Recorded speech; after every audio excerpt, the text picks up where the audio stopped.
Last time on Dice Funk. You now have 2 sets of manacles. Does he match the description of Ulick? Yes, he does. Emma sent us. She was worried about you. As for your father, yes, he knows we're here. That's not good. That's gonna mean trouble for us. I'm jumping out that window with you people on me or off me, so hurry the fuck up, okay? He says, I need to make sure Emma's okay. Well, this young man's life is in your hands, then. I mean, that's not the best situation to be in, but it's better than where he was, so it's an upgrade. I think you forget I am the son of a lord. You're barely alive. I'm tired of humans like you always looking down on me. You think just because you're rich, human, you can say whatever you want to me? I stay a wolf, and we're getting the hell out of here. You hear the sound of hoofbeats.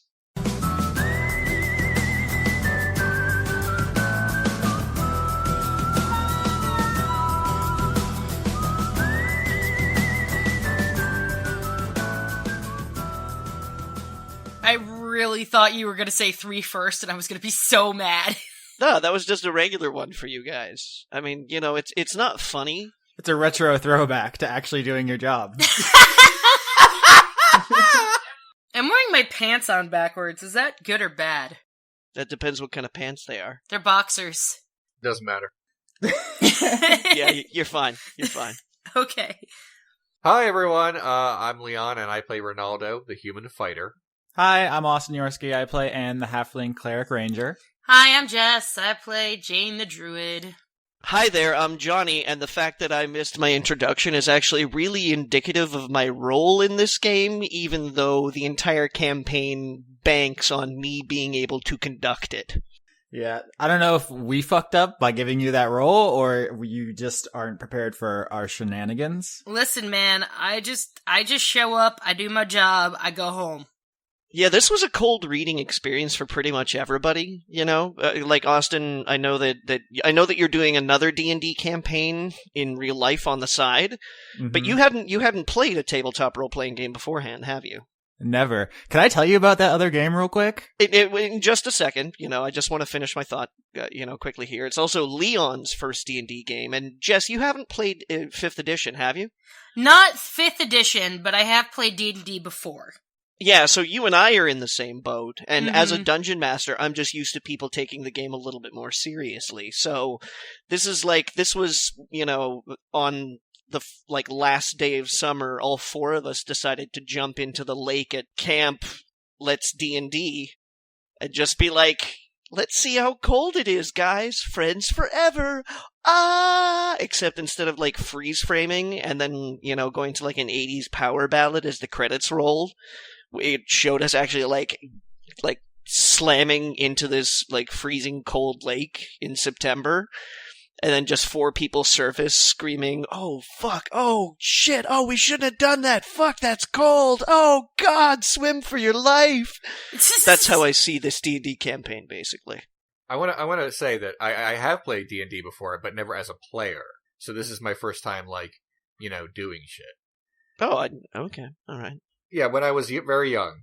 You were going to give us an update on the... I forget the name of the campaign. Well, here's the thing. We started a campaign as a joke with 8 friends. It was huge. It was called Kanye Quest, where my brother was playing an orc named Kanye Quest, and we were all his hype men, right? And that was fun. We did a couple sessions of that, but it was too many people, and we couldn't synchronize schedules. So that game ended, and we started a new campaign that I'm DMing for practice, because I've never DM'd before. And the concept of that campaign was we'd be playing the villains going after Kanye Quest. And we call that campaign the Squid Squad, because my brother is playing a Mind Flayer, which is a Cthulhu-faced kind of dude, right? Hey, beauty is in the eye of the beholder. That's a good D&D joke, because beholders are a thing. Yes. It's true. Let me tell you about this, because I think I mentioned on WordFunk a while ago that one of my players had flipped out and killed some people in public for seemingly no reason, right? Yeah. So the reason has been revealed. He's been doing this thing where he's been killing families in public. And all the parents and all the kids but one. He's done this a couple times. And then he kidnaps the remaining child, or has it sent to a monastery where he's been sending all of his gold, right? So any gold he makes from adventuring or missions or anything, he sends to this monastery. And he's done this a couple times. And basically what he's been doing is like he has a spell called Dream where he can enter people's dreams like Inception, and like every night he enters the dreams of these children that he's kidnapped and sent to this monastery, and he tells them, like, he says like my character name is his character name is Carlos. He's like, I'm Carlos, I killed your parents, train at this monastery and become powerful enough to get your revenge on me. It's the creepiest thing, right? In the last session, he asked me if he could buy some, quote, creepy priest robes, and he did. And then when he handed his character sheet back to me, I noticed he had changed his character name to Father Carlos. And so this campaign, which started as like a joke of us being the villains of another joke campaign, has turned into the supervillain origin story of Father Carlos, leader of a death cult of orphan monks who are bent on revenge on the guy who started the cult. Wow, that's like really involved. Yeah. Like, is that not the craziest shit you've ever heard? Your friends just decided that, like, oh, we can do whatever we want, and let's do the worst things. And my brother started an insurance company. Whoa, I'm sorry, your brother started an insurance company? That is some diabolical shit. He's like, has insurance been invented yet in this campaign? And I was like, roll for it. Roll an intelligence check to see if you can invent insurance. And he nailed it. So he invented insurance. And our bard, like every city they go to, the bard plays like a jingle for the insurance company and they try to sign people up for it. And are we talking like real insurance here with deductibles and like, you know? Or is it just that bullshit insurance where it's like protection? Yeah, are we talking about, hey, it'd be a shame if something happened. You might need some insurance. It's closer to the second one, because then they always immediately start smashing shit. Gotcha. Let's do the thing. I love how he's just like, can we not talk about this? No, this is great, but I you know, our episodes go slowly because we always dick around. Like not this dicking around. I mean, once the game starts, we dick around. I just want to say right now that I do not dick around. I'm usually a wolf doing badass things like jumping so that I fucking like inhabit a moon for a brief second or two and rip people's arms off. So I don't know what you're dicking around about, but that's not what I'm doing. I don't really dick around either. Johnny plays for keeps. Okay. So where are we? Oh yeah, that's right. I still haven't decided which direction we're going. So, you guys may remember the party rescuing, either, depending on your perspective, a fiery and indignant noble of, well-born heritage, or an asshole who didn't really have any gratitude for the people who were doing things for them. It turns out that this asshole, we'll just call him, who at this point in time in the story was pretty much the go-to goal for the quest, was much easier just being left on the side of a road in a town that may very well still have been hunting for his blood, as the party absconded on the back of their direwolf and rode out into the dark night with hoofbeats in the distance, seemingly getting closer. Now, the hoofbeats are coming from the direction we're leaving, right? That's right. So I did some math on this in case a chase was going to ensue. Horses can move 60 feet. Per turn. Direwolves move 50. So if we're going to be in a chase, they're going to catch up pretty quick. They gain 10 feet every 6 seconds. Okay.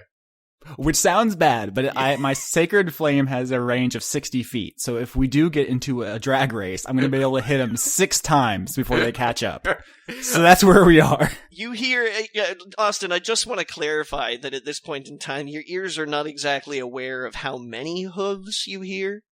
I got flame for all of them. I just feel like, look, there could be like 8 horses behind us. We haven't seen a single stable in this town. In addition to the 8 horses behind us, they could all be on piggyback, so it could be like 16 guys. Does anybody have caltrops? I feel like here's are we starting? Like, can we participate into this, or are we still doing background? No, that's all the background. So question, we gotta figure out which way I'm going first, before we figure out any goddamn thing else. As I recall, the only thing that you guys know about the area is how to get back to Stone Root. And I think Anne can point us in the direction of the closest Avandra institution. That's gonna take a long-ass time. So? Yeah, I remember mentioning that, because you asked about it earlier. I think we said it was 2 weeks away? Yeah. I think you said a week or two. Was it, yeah, okay. So that's where Anne wants to go. And that's what Anne's gonna tell you. That's what Anne's saying. But, I mean, it's up to you. You're the driver. Am Wolf. No, not you. I'm talking to the wolf.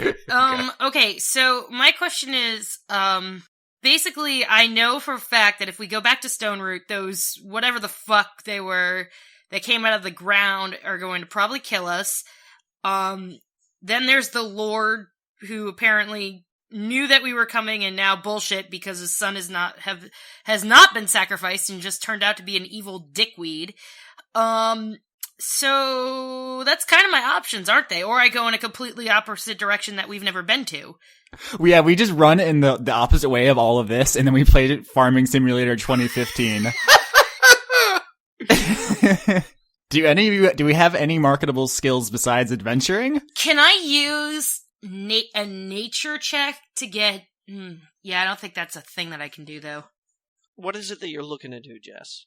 Like, you know how in 3.5 they had, like, knowledge local, like, as a thing? Right, yeah. You know what I mean? That's what I'm trying to do, but I don't think that's gonna help me. Yeah, but I mean, for what? Like, what do you... Because there are 4 knowledge skills. There are Arcana, History, Nature, and Religion. So if it doesn't fall into any of those, it'd just be like a raw intelligence check. Okay, like, basically I'm trying to discern whether or not if I go straight from the town we're currently in into the wilderness, would we be able to A, lose them, and B, survive? I mean, of course. Why wouldn't we? You're a druid and I'm a ranger. We'd be fine. Yeah, you'd definitely be able to survive. That wouldn't be a problem. As a druid and a ranger, a multi-class ranger, you'd have no problems, like, living off the land for... But how is living in the woods better than going and getting help from a religious organization with battle monks and shit? I don't know why you guys are so anti my religion. It's pretty baller. All right. Here's Rinaldo's feelings on all of this. He was all set to reunite Emma and Ulick until Ulick was like, nah. So let's be really clear here, okay, about exactly what happened. All right. He was a little brusque with us, considering his situation, and I flipped out. Right, I know. That's fair. I know. I feel like I had it all in hand, and then Anne was like, let's sabotage everything. Yeah, no, if I was playing to win, that would have gone down differently. I'm playing to Anne. I know. So I understand that. What I'm trying to say is that even though Rinaldo has basically been told off by Ulick, he doesn't want to give up on the quest itself. Well, he wants to go back. He wants to. I'm just gonna say this. I'm gonna say, Rinaldo. For first things first, Rinaldo looks behind him. How close are these horses, and can he see? The horses are not in sight yet. You can't see them, but it is dark out. To be clear, we're in bullet time now. This is not this is not happening in real time. Yeah. Rinaldo whispers to the wolf and says, "Let's not leave town. Let's just hide for a minute and see what's going on, because these horses are going to catch us." Okay, this is where Jayne gets a, like, signature telltale moral choice, because Anne leans down to the other ear and says, let's go to the Avandra Shrine, and then you have to pick and live with your choices. No, because Jayne doesn't get to do a lot because she's a wolf. This is a defining moment for her where she decides how this quest goes. Yeah, alright, I guess that's true. This is something for her to do. Yeah, because normally when I'm a wolf, it kind of sucks. Like, I don't want to say that, it sucks, but it kind of does, because it's limiting. Yeah, it's limiting. Like, I can't talk to you guys, so... Rinaldo is the Paragon choice, Anne is the Renegade, but you gotta pick one, and we all gotta just deal, because you're the conductor. Well, here's the issue I have, is because I'm compelled to help this person, despite the fact that he's a douche, but I didn't de-wolf because Because we would die. We would straight die. My clear sense of thinking was, well, maybe I could help him at a later date, but right now I need to get the party to safety because that's more important, because if we're dead, we can't help him. And to be clear, Anne's plan is to rally people who are going to help us kill the demons and come back and then flatten these dudes. Like, we're not, like, running away forever. We're going to spend 3 episodes just walking there. No, it'll be 0 episodes. We walk there. The end. I feel like Johnny's going to say, no, on the way, stuff happens. Do I have, I know I don't have dark vision, but do I at least have low light vision? As a direwolf? I'm not sure. Yeah, that's why I'm asking, because I want to make a perception and see, like, what's around us that I can, like... No, just keen hearing and smell. Rinaldo says, let's hide. If we leave for the shrine, by the time we get back, everything will be exploded. Yeah, everything would basically be dead. Okay, so I'm gonna make a perception. I'm so used to saying spot check, but that's not a thing anymore. Yeah, I'm gonna make a perception check and see if I can find somewhere that's that we can hide, because I'm kind of huge. So right, we can't just jump in a barrel. I mean, yeah, I know. Like, I gotta find a place where, like, a giant wolf can actually hide. 21. Nice. Whoa. Oh, yeah. Yeah, you find what look like a couple of sweet places to hide. Alright, so I'm gonna hide in the place that's furthest away from the commotion. A direwolf-colored haystack. And basically, listen for what's gonna happen to this motherfucker who decided to not go with us because he's dumb.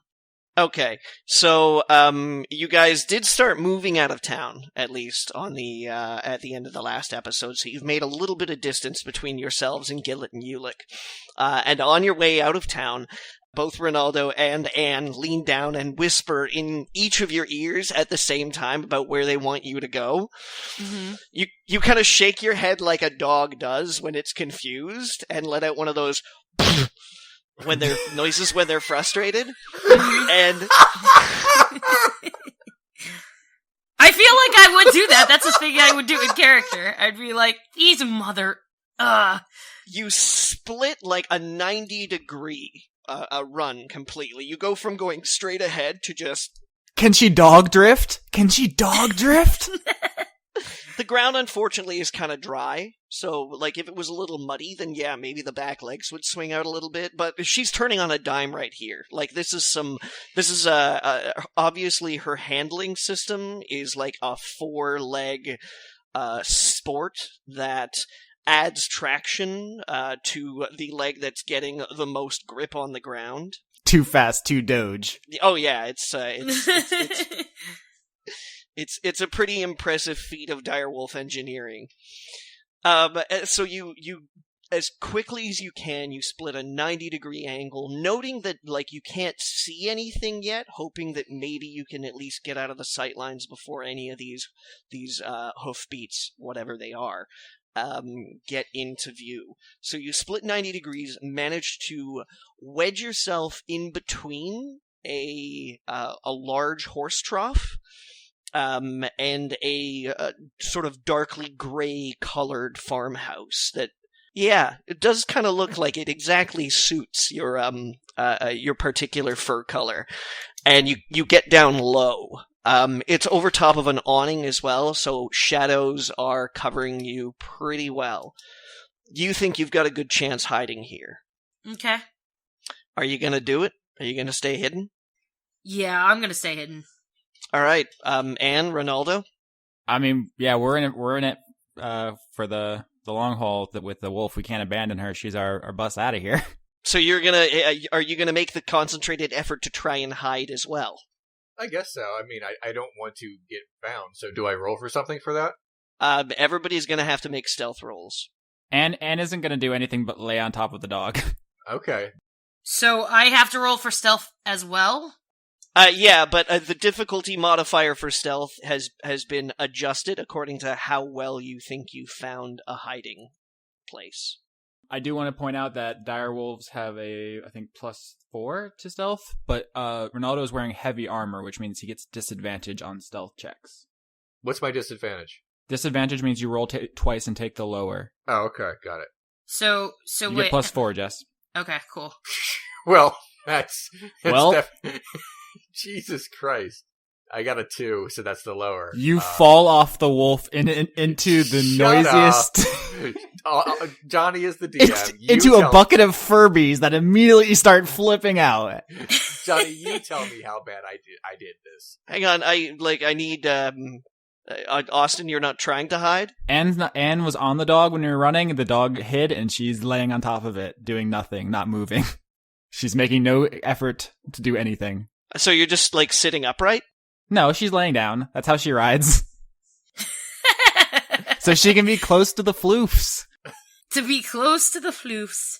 Yeah, my character is trying, but I'm apparently failing. You rolled a 2? I don't know if that was clear on the audio. Yeah. And Jess rolled a 12 with modifiers. All right. So, peering out into the main thoroughfare that you were running down before you turned down into this sort of little alcove, you see a number of horses go by. You can't really count exactly how many because they're not necessarily riding in a straight line, and there are a couple of torches and your eyes aren't used to the light. But a number of them pass. Rinaldo yells, "I'm hiding!" If you had to make an estimate between 8 and 10, or between 5 and 10, horses, if you had to make an estimate of how many was passing you? Even on the low end of that, we would have just been destroyed. So, does everyone have secondary character sheets written up just in case? I've actually already started planning my secondary character. Okay, that's for when Rinaldo dies. It's a real beaut too. But anyway, while attempting to sort of get a little bit lower, get low. Rinaldo, who is sort of half hanging off the wolf, half kind of trying to cover Anne a little bit, slides off and lands in the trough. Oh god. With a very audible, loud plunk sound. God damn it, Rinaldo! We're so good at this. The great thing is, this was my idea. Mm-hmm. Anne just gives him a look that says, "I told you so." Do we notice anyone hearing us, or is Rinaldo just whatever about it? You have, immediately after it happens, silence is in the air. Oh, shit. I get out of the trough, and I shake like a dog, just to try to get dry, but I imagine it doesn't work. You begin to hear something approaching a little bit slower from the direction in which the horses rode. God damn it. And you can see some of the materials in the surrounding area begin to exhibit some light. I have a very important question. Uh-huh. I just got very wet. Yep. How's my dirt? It's a little muddy. All right, well, that's fine. Then I have mud. I'm just going to change my equipment list to mud instead. Okay, but anyway. Guys, is this where we cheese it? Like we should have done in the first place? Or all right, well, who's approaching us? Can we tell? I mean... you can't see, no, because, when Jayne took a hard left off the road and found what, in all honesty, was a really sweet hiding spot. It was a really sweet hiding spot, you guys. Yeah. You fucked it up! You don't believe how low you would have had to have rolled for that hiding spot to have worked for you guys. I am the master of botching every roll. You gotta understand that. All right, here's what Ronaldo's gonna do. He's worried, so he's gonna sort of react impulsively. There's someone turning a corner, basically coming near us. Is that correct? You can see the halo of a torch or a lantern or something like that. Are you gonna try to splinter cell this dude? Okay, here's what Rinaldo does, thinking that he's been had. He leaps out.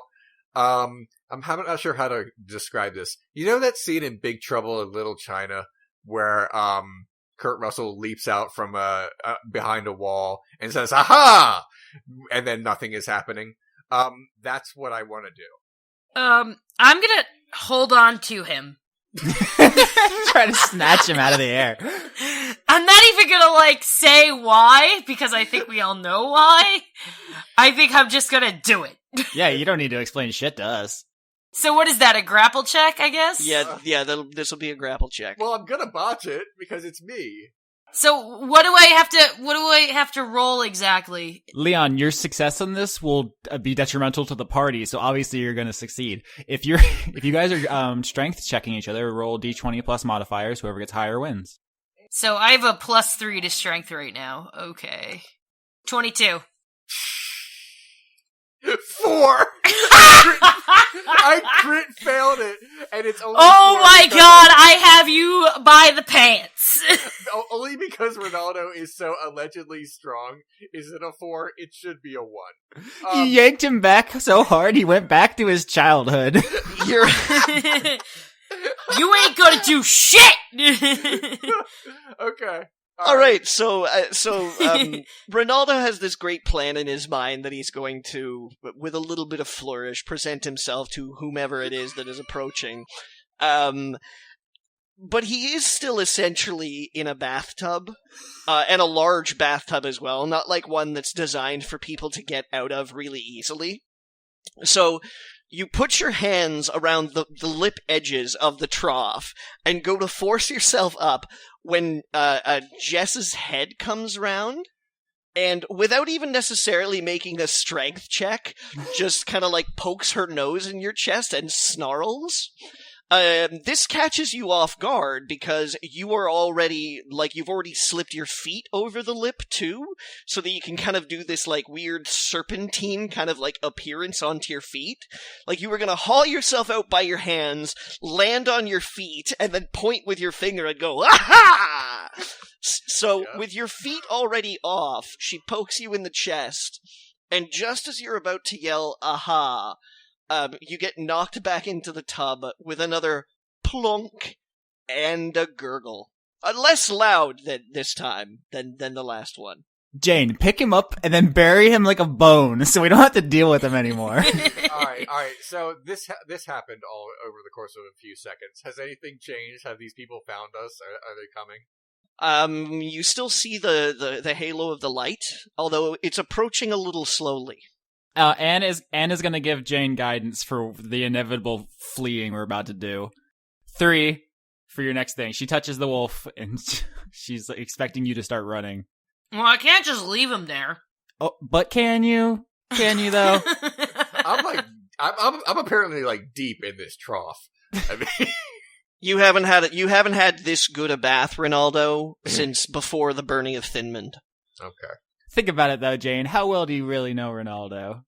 Yeah, not well. I mean, out of character, just speaking here. We don't know each other very well at all. But anyway, Rinaldo tries to get out of the trough because he doesn't want to be caught with his pants down in case the people who are coming near him are the bad guys. I have a feeling they might not be, but It just occurred to me that we're all in this for different reasons. Jayne wants to help people, Rinaldo wants to get paid, and Anne wants to kill demons. None of our interests align.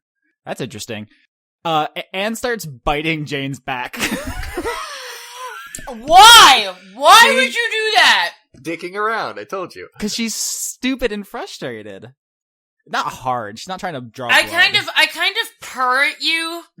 Can they do that? Can dogs do that? Purr at you to say, okay, I like that you like me, but fucking stop it. I try to get out of the trough. I assume I can, but I think, yeah. I mean, if you're just trying to get out of the trough, Yeah. if you're not trying to do it with any particular. Dice Funk episode 12, the one where we spend the whole time in a trough. yeah, I'm not like somersaulting out of it. I'm just getting out because Rinaldo is embarrassed. He's noticeably embarrassed. Let's go. Let's do something. Come on, guys. Dungeons and Dragons. Let's get out of here. So Rinaldo hits the ground with a quiet, soft, wet thump as he hauls himself out of the trough. You're beginning. You can now hear voices. What are they saying? They're saying, "Where have they gone? Are they still here? Keep looking. Keep looking." Guys, either make a decision or Anne's gonna take the reins and make us go. Seriously. Rinaldo tries to do the exact same thing again. Fuck you. But this time, hopefully, he can get clear. In the ear, nose, and throat. Come on. What I'm going to do is I'm going to take Anne and we are going to slowly back away. Rinaldo's doing it. Rinaldo's jumping up and going, aha. So, can I, stealthily, fucking leave with Anne on my back? Let's just go. I don't want to go, too far, so in case Rinaldo, gets in some deep shit, I can, at least tear somebody's arm off. But... Out of character, obviously we want to keep the group together, but in character, fuck Rinaldo. He's just some liar. We don't know him. Rinaldo is trying to protect the Anne and the wolf, so he's basically trying to take this on himself. All right, so Johnny, let me ask you this: how far is it to the corner of the house that's furthest away from us? Does that make sense to you? Yeah. So, and you're talking obviously not in the same direction as where the light's coming from, right? That's correct. Probably about 15 feet. Okay, so I'm going to make a stealth check to slowly back up and go around the corner of the house, so that we're far enough away from him if something happens, but we're close enough so that if we see something happen, we can possibly do something about it. Okay. And cast Sacred Flame on Rinaldo. Seriously? 23 to stealthily move to that corner of the house. No. I honestly didn't know. Alright, so does Rinaldo go, aha? Well, hang on just a second here. We just Jess, snuck away. We just left you, bro. Mm-hmm. You make it. Cool. You get to the corner of the house. How much would it change the tone of the game if Anne murdered Rinaldo right now? Okay. So what happens? You decide that in order to make up for your previous attempt at a high, that you want to make this one really flamboyant. Okay. So, in order to you take a couple of steps backward to make sure that you get a good hop, skip, and a jump start, and right out of the threshold, as soon as you take your little bounding steps, you turn yourself a full 90 degrees to the direction of where the light's coming from, arm fully extended, hat at a jaunty angle but not a disrespectful one, still soaking wet though. Yeah. Mustache just a mess, hair everywhere, making squishy sounds as you step. But you do manage to cut quite an impressive figure against the night. Finger extended, yelling, "Aha!" and then spit a little bit of water out. That's fine. You're confronted with a silhouette of what looks like a slightly smaller person holding a lantern, who is facing you, and it takes a moment for your eyes to adjust. But you recognize Jack Robertson. Okay. All right. I say, I sort of I put away my weapons and I kneel down and I say, Jack, you need to take me back to your parents' house right now. I'm very wet. But that's the least of my problems, but I'll explain once I'm there. Okay? He says, "We've been looking for you. Come on, this way." All right, I follow. And he gestures you to follow him across the street. As I walk and follow him, I'm trying to straighten my mustache because this is very important to Rinaldo. Do you have mustache wax in your inventory? I have a mustache comb, but I do not have wax. Okay, all right. The comb helps. You Yeah. know, I mean, the water will not have washed out any of your wax completely. So you whip your comb out really quickly and just give yourself a light quaff. Okay. I feel like that was Schrodinger's torch-wielding dude, because if I had, shot fire around the corner, would it have been a child still? There was a Schrodinger element to that, yeah. Okay, because I don't want to accidentally bake a child alive, but if it's a possibility in this game, we need to be careful of that, apparently. So we follow, right? Oh yeah, there is some serious possibilities that you're probably going to light a child's head on fire before the end of the campaign, Austin. I'm not saying that that's something you're consciously going to do, I'm just saying it's something that's going to happen. Alright, I'll follow, but I'm gonna follow, but I'm still a wolf, and I don't think they know I can turn into a wolf, so it's gonna be really awkward. So, you guys scurry off the street, and, Jack, turns his lantern down so that it's obviously not putting up as much light.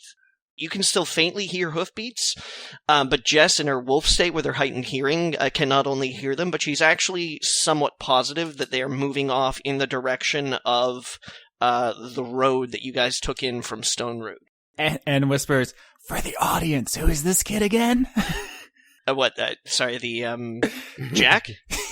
Okay, so Jack Robertson is the child of Earl and Beth Robertson, who took the party in when they first arrived in Rotswald. And, the breakfast family.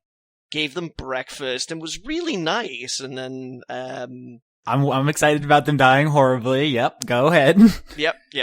So you're really selling the nice angle. That's gonna work out well for them.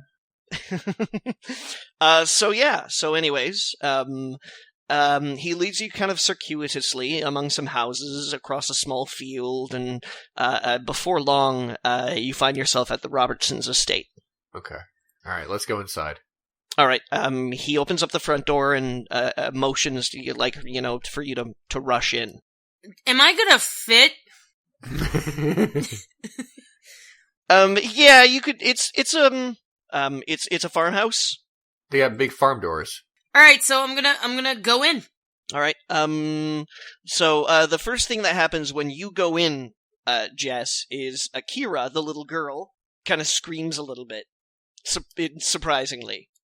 She's seated in a chair in the living room just off the side of the front door and goes, "Ah!" I go to her very quickly because I don't want the bad guys to be alerted, and I say, "Don't worry, she's really a person."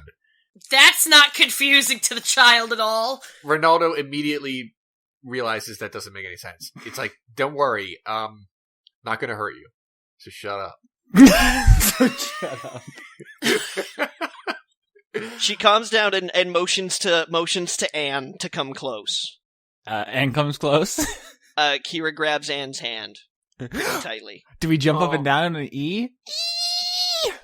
No, she's a little distressed that there's a but the puppy, scary big ass dog. Anne goes, "Puppy." Kira whispers, "Puppy, puppy." She calms down a lot more. Okay. Jack sets his lantern on the table and says, "My dad and my mom are out looking for you too." We're here. Oh no, they're dead. Rinaldo does not say that out loud, but that's what he's thinking. All right. They're super dead though. Yeah. Oh my god, I cannot even believe how dead these people are. I wonder if I should just transform in front of the children. Well, I mean, we're going to rest, so I guess it's okay to get to go back to human form since you'll get those back after we sleep. As long as you get an hour, yeah. Alright, I'll transform back, that's fine. Akira looks at you in astonishment and says, "How did you do that?" Magic, mostly. Anne goes, "Magic!" And she shoots some sparks out of her fingers with thaumaturgy. Kira's delighted. Okay. She goes, Rinaldo can't use magic, he feels left out. I go over to Jack and I say, when we left, that might have been a mistake, but here's what I have to ask you. Did you see a sickly-looking guy, like he'd just been in a prison for a really long time? Because we left him, because he was a jerk. Did you see anyone like that? "I didn't see no one like that, sir." Okay, well... And then Rinaldo sort of wanders off because he doesn't know what else to ask, and he just starts looking for food. Jayne walks over to Jack and says, "Jack, do you know where Gillet is?" "The mayor's been looking for you," he says. He sent Callum round to talk to my dad, and the three of us, four of us, sorry, my dad, my mum, me, and Callum, have gone round town looking for you. Anne says, yeah, we found some bad guys at the school, and then they're gonna kill us and a lot of other people because they're evil. Also, you're a kid. I'm sorry if that was scary. Jack kind of puffs his chest up and says, I'm not that much of a kid. I'm almost 15. Okay, grab a sword. You're coming with us. Yeah, you're a man grown at this point. Yeah, in medieval times, you're like middle age. He pulls a short sword actually from out behind him and says, are you stupid? I wouldn't go out there unarmed. Good. Yeah, you're on our team now. You've been drafted. I don't think we're in the business of drafting people. Listen, we either need to sleep so I can get my spells back, or we need to, like, actually accomplish something. Either one's fine with me. I'm waiting for either the Robertsons or Gillet or Callum to come back. They should be back in almost an hour, he says. So you want to hide in the meantime? We should probably hide you before then. Good, hide us. All right, Dice Folk, the Anne Frank adventure begins now. I'm still looking for food. Do I find any? Oh, absolutely. Oh yeah, I take some, without asking. And what kind of food are you looking for? Or well, like... what's available? I mean, you said I found some, but yeah, there's some vegetables. You see some some dried meat, some jerky. I eat the jerky. I definitely eat the jerky. Okay, all right, you're having some jerky. Yeah. High adventure in the kitchen. All right, I'm gonna look at Jack and say, all right, so where are we gonna hide? Jack moves out to the corner of the room and kind of like there's this little, you know, those doors that people inexplicably have in their houses that kind of like have a slant to the top of them, and you're sort of like, oh yeah that's like, you those know, are weird. that's yeah. He's got one of those. He manages to pull it open and he says, you know, this is our way down to the root cellar. You can hide in here. That's good, because there's no escape. Good thinking, Jack. There's another way out, he says. Oh, okay. Then I pat Jack on the head, and I bite really hard into my jerky, and then I go down there. I go downstairs and I go to sleep. I love Jack. Can we replace Rinaldo with Jack? Hey, Jack, how do you roll? Do you botch? All right, let's go. We all go down to the cellar. All right, okay. So you go down to the cellar, and it is, weirdly enough, as you have expected, a root cellar. It's a little musty. There's some, like, you know, old grain and, like, wine and ale bottles and things like that. Anne's a cleric of light, so she uses the cantrip light to fill the entire cellar with light so we can check that shiz out, see if there are any hidden traps or bad guys. I don't know what's in the cellar, but we can see it all now. There's a rat trap or two. Okay. Do you want to try and disarm it? I leave them alone. No, we put them in front of the door like Home Alone. Fuck yeah, let's do it. No, God. We're gonna hurt Jack. Jack, do you have any paint cans? No, they haven't really invented like readily available paint cans yet. You have to kind of get it mixed on site. Medieval times suck. I just have a mechanics question. When I rest, I get my wild shape and all of my spells back? No, you only get spells back on long rest. Well, aren't we gonna sleep through the night? No, we're waiting for them to come back, remember? Alright, we'll wait. So I'm only gonna get my wild shape back. You don't technically need to sleep. Rests just mean like you're not doing anything. Well, I'm gonna sleep, because I probably haven't slept in like a few days, so... We slept last night. We slept once, but not a whole lot. Oh, we did sleep last night, didn't we? And you rested most of the day as well, so... Yeah, we've been chill. Despite the fact that you got into a pretty nasty-ass struggle back in the school. Alright, so I'm just gonna, like, stay alert, but I'm not gonna, like, sleep then. Alright, we get back whatever we get back on a short rest, and, plot happens. Yes, and I'm sorry, what do you get back on a short rest here? I get, my wild shapes back. I get my warding flare, and Rinaldo gets his, action surge and, healing whatever. Yeah, are you gonna spend a hit dice, Leo? Yes, I will, because I don't know what's about to happen. That was wrong. I'm sorry, I pressed the wrong button. Sorry. That was a pretty badass hit die. I know, especially seeing as how it managed to be 19-sided. Yeah, I get 6, so that gets me back to 35. So that's almost my maximum. So I'll leave it at that, I guess. All right, we chill for an hour. All right. So around the hour mark, we won't split hairs. Okay. You hear a soft kind of like rhythmic knock upstairs, and then the door kind of like creaks open a little bit, and you hear a voice say, "It's Jack. It's okay. They're back." Anne says, "What's the password?" "I roll like a baller," he says. Damn right you do, Jack, you little hellion. We go upstairs, because Jack is fucking crunk. I'm pretty sure, like, half the shit you say would not be, like, appropriate at this point in time. I want to get turned with Jack. Rinaldo, like, sort of looks upstairs, because I want to talk to the parents and see what's up. All right, are you heading upstairs then? Johnny, don't say it like that. No, he's just saying, like, he looks upstairs. I'm like, are you sticking your head out the door, Jim? My neck doesn't reach that far. I go upstairs. Rinaldo becomes a giraffe. Dawson. I go up there. Dawson. All right, so Leon, you proudly leap out of the basement somehow from that really small door, now completely dry, mustache excellently, arm extended, and yell, "Aha!" No, I don't want to say aha. God damn it. Okay, I say aha. Who am I kidding? Okay. I walk out from behind him and just shake my head. The both the Robertsons, Erlen and Beth, look over to you with a little bit of alarm.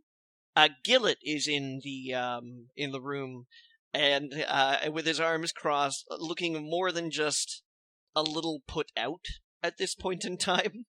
His jovial demeanor is somewhat diminished by something that appears to be bothering him.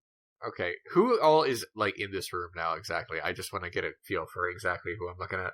I assume the Robertsons, the 2 children, Gillet, and us, right? Also Callum. Callum is there as well.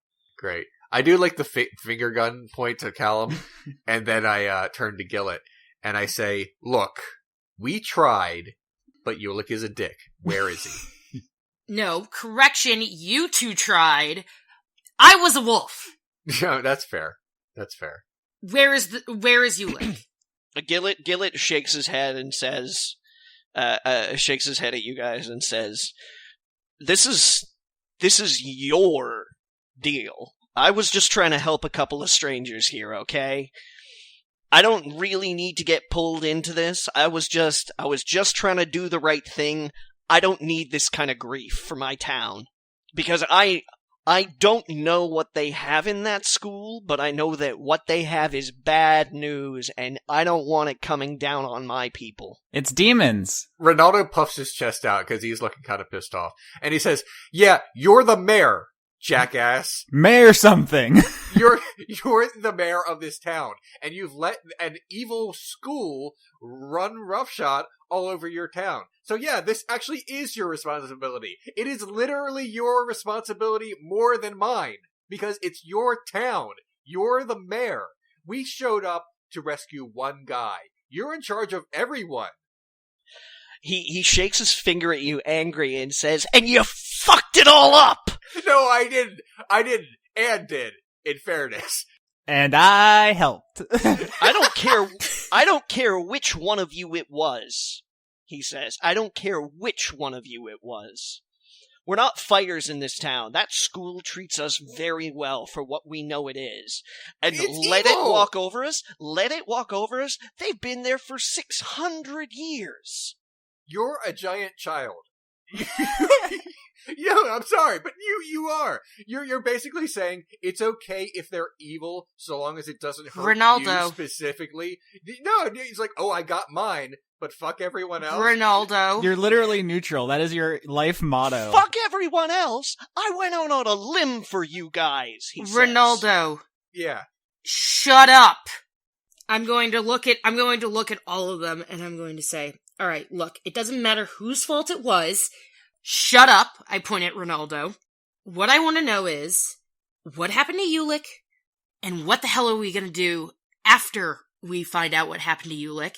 Because I'm kind of pissed off that while I could have helped, I didn't, because I was more concerned about the lives of you and Anne more than I was over this person. And I felt that it was more necessary to get the two of you to safety rather than to, deal with Ulick at the time. Thanks, Jayne. You're welcome. Anyway, so my question is, what happened to Ulick? I don't care what happened when we were all fighting, which I was not, but whatever. Tell me what happened to Ulick. We barred him up in the town hall, Gillet says. If we're lucky, he's still there. Cool, mission accomplished. Not our problem. See ya. Can you give us a letter that says we found him, and then we can give it to the person who paid us to do this? Gillet just shakes his head at you. No? Okay, we'll come back and kill all the bad guys. I just want to help Rinaldo so he'll come to my church. I want him out of my town. Cool. Well, then we'll take him out of your town. Can you dress him up like a lady, and then we can walk him out? That's not gonna work, Anne. Oh, I just wanted to dress him up like a lady. Is there a way... Okay, how far is the town hall from here? Well, if we run cautiously, we could probably be there in 6 minutes, 7 minutes. What if we wolf? No, I don't think... Wait, can she? Yes, she has all her wolves back. Oh, okay, great. She's hellbent for wolf. Okay, well, if we wolf, we can get there in, less than that. Okay, Anne can't be the one to make the plan, guys. She's a fucking moron. Someone else has to do it. Rinaldo just kind of glares at Gillet because he no longer likes him. And he says, "We need Ulick, so we'll get him, and maybe we can get there by wolf." And I sort of turn to Jayne. I look at Rinaldo and I say, "Are you gonna cock it up this time?" I didn't. It was the small one, but I will try to be on my best behavior. And if he struggles, then we're just gonna have to bite him. I'm not biting him again. That was the first time was enough. He was drawing blood. He's injured. He needs help. All right, well then let's just go over there and get him out of town. Jayne ate a guy, I say to the whole room. I look at Anne and I say, okay, I was a wolf, first of all, and it was only his arm. And secondly... Kira looks horrified. God, why did you do that? So are we agreed this is what we're doing? Fine. Whatever. But when we get there, the two of you need to stop and let me do the talking. You're gonna be a wolf! Can you guys create a distraction? Like, set a building on fire or something so everyone doesn't look at us? I am not lighting a building on my town on fire, Gillet says. Like the building no one likes. No, just dance. Like the Rinaldo of buildings. Just go out there and just kind of do the electric slide. My people are done sticking their necks out for you, Gillet says. You came to town, we gave you shelter, we gave you food, we gave you everything that you needed. I told you every piece of information that I had. And you threatened to bring down the wrath of a centuries-old school that I know isn't really a school down on our necks. The only reason why we're not burning alive right now is they depend on us for all their food. So if you think that I'm going to take one step further for you people, you are sorely mistaken. I whisper something to Anne, and I want to do, and I sort of pull her aside and make sure Gillet and the others cannot hear me when I say this. I say, they're collaborating with evil. And then I just wink, and then I leave it at that. Oh no, that's bad. That's bad. I know. Rinaldo's pissed. I'm gonna look at Gillet and I'm gonna say, okay, I understand that you're in a very difficult position. However, if you want Ulick out of this town, you do actually have to stick out your neck one last time to get him out of here. And in order for you to do that, I need you to bring me to the town hall. I can do that, he says. But that's where our conversation ends. That's fine. I'm strongly considering having Anne flip out and hurt Gillet in front of everybody. Is that too far? I'm okay with it. But no, actually, let me rephrase that. I mean, Rinaldo, look, he has a code of honor, but he feels genuinely even though he's he's not a good guy, but he's not a bad guy. He really believes that Gillet is a bad guy for basically supplying the bad. I'm gonna tell you right now, out of character, if Anne does anything to Gillet, I'm gonna wolf out and growl at her. And I'm going to actually fight her in wolf form to protect him. All right. So let's wolf our way there, and that's what Rinaldo actually says.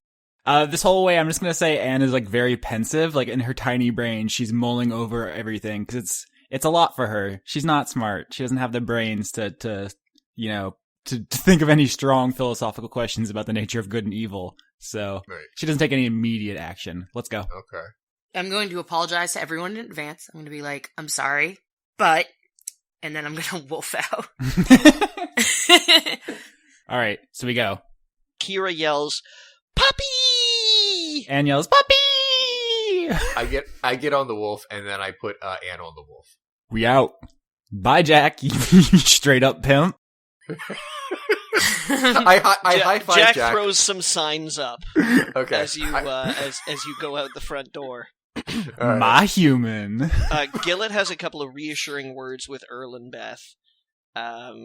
Still looking more than just a little tense, but when he talks to them, it's obvious that his concern and compassion is still quite strong. Damn it, Johnny, stop making me feel bad for whatever horrible shit I'm going to probably do to Gillet. So he exits the door from behind you, and says, the safest way we can probably take is this way. Let's go. He points and starts running at a not wolfed pace. I mean, I'm gonna follow him, but, I mean, I'm huge, so I'm gonna outrun him if I go full tilt. Can you pick him up in your teeth and he can point? Let's just follow him to the point that we see the town hall, and then we'll go at full speed. Okay, that's fine. Let's go. We gotta hurry up, like, the storytelling, because we're running low. All right. So at this point in time now, you guys hear no hoofbeats anywhere. The town is deathly quiet. Not a single thing stirring, as far as any of you can tell. But Gillet's still moving as though there's danger around every corner. He's stopping at every intersection, peering left and right. He doesn't even have his lantern lit. It's just kind of hanging limply down from his hand. And after crossing a few intersections and, through a short field and stuff that looks all very familiar to you, but you're all kind of like, Jesus Christ, this town, it's like Pleasantville. What the hell? You do recognize the town hall / tavern sitting up ahead. He motions to you. There it is. Let's go. Before I do that, I'm gonna use my keen hearing to see if I can hear anything on the other side of the door. You hear nothing on the other side of the door. I got a feeling we're walking into a trap, and Gillet is setting it for us. That's why I'm like looking for that. I'm looking for something that's obvious. I give Gillet a look, but I don't say anything because I know it'll upset the wolf. But since I'm on top, I don't feel like Jayne should be able to see what I'm doing, and I just give Gillet a look that says, "If you fuck me on this," and then I just turn back, but I don't say it. Okay. Gillet produces a key from a pouch on his belt and unlocks the back door that he has led you to. He knocks, again, a rhythmic knock, somewhat similar to the one that you heard Jack knock on the cellar door when you guys were resting, and then slowly opens it and peers inside. It's dark inside. And cast light. All right. It's a cantrip. Everything is light inside. Okay. You see the kitchen inside lit up. Good. It's still. There's a bowl of or not a bowl, sorry, a pot of some kind of stew that's sitting off to the side of sort of the cooking fire pit. Whose stew? Wait. Whose stew? Is this a new character? No, a pot of stew. A pot of stew. I know. That wasn't funny at all. Fuck. Austin. That was just I botched the joke. Lame. Dang. See, Johnny, you should have just pretended like there was a new character named Stu and played along. It's still steaming a little bit. But everything looks really quiet. All right. Bring him out, Anne says. Ulick, Gillet says. Ulick! And he moves further inside the kitchen. The kitchen's completely empty, though. And he kind of opens the door to another room and pokes his head through there and says, "Oh no." What happened, Gillet? Is it a cliffhanger? God damn it. Next time on Dice Funk. The three of you hammer the stake into the ground, proudly declaring your property. It's taken some time to work through this, but you finally achieved your dreams. Anne, Jayne, and Rinaldo Realtors. Come to us for the best deals in town. Pride flows into you. And the good news is we don't have to bury Gillet because you cremated him. Rinaldo's dead, Anne's dead. I can only resurrect one of them, so obviously I'm gonna resurrect this cat. Listen closely, because this is the most important thing anyone will ever say to you. Fuck Konami.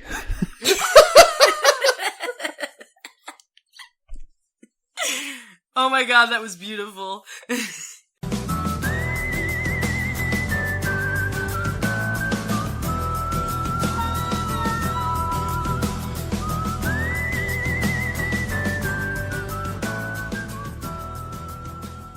As always, our theme song is A Fistful of Nickels, the overclocked remix arrangement of Shadow's theme from Final Fantasy VI.